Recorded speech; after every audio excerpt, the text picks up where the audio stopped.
Gaius Julius Caesar de Bello Gallico, Book 1, Episode 23. Frumentum omnia praeter quod secum portaturi erant, comburant ut domum reditionis spe sublata, paratiores ad omnia pericula subeunda essent.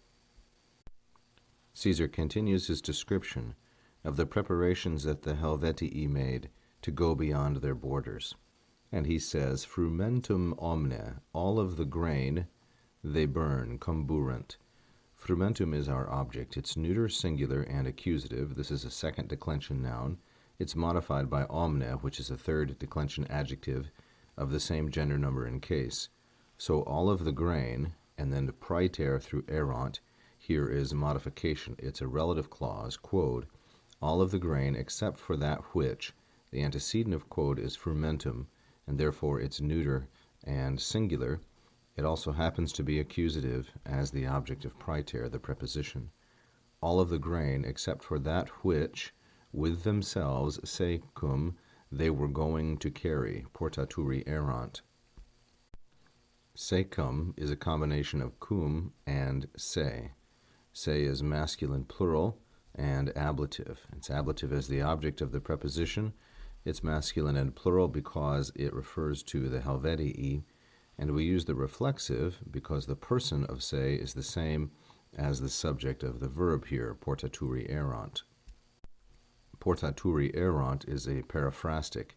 We have here the future active participle from the first conjugation verb porto, portare. You can see here the future active ending, and then we have the imperfect of esse.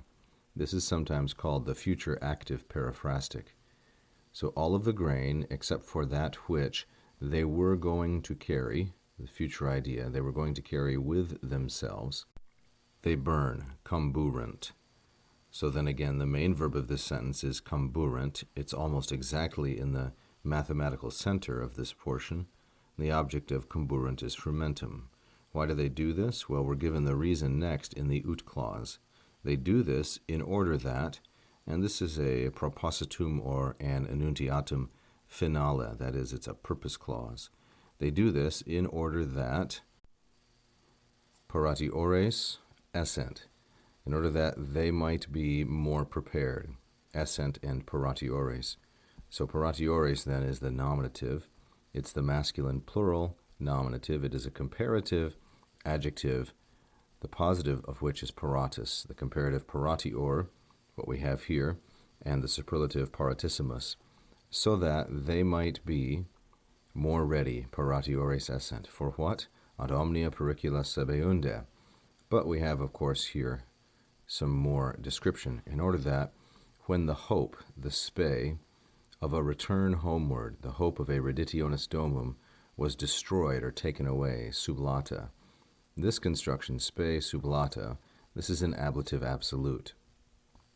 We have spe in the ablative, and sublata, which is the fourth principal part of the verb tolo, tolere, third conjugation.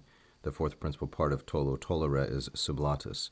So when the hope of returning where? Returning homeward, and reditionis, feminine singular, and genitive, it's a third declension noun. So that, here's the purpose, when the hope of returning homeward had been taken away, they would be, paratiores essent, they would be more prepared for what? For undergoing all kinds of danger, or all dangers. So here we have ad with the gerundive. This is not a gerund, but it's a gerundive. It's built on the verb subeo subire, an irregular fourth conjugation verb. The object of the preposition is pericula, in the neuter, plural, and accusative. It's modified by two adjectives, omnia and subeunda. Omnia is a third declension adjective. Subeunda is a second, and it's a gerundive, as I've said. So ad plus the gerundive here expresses purpose.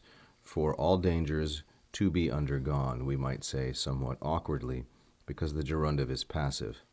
But more idiomatically, they might be prepared, more prepared, paratiores, to undergo every danger.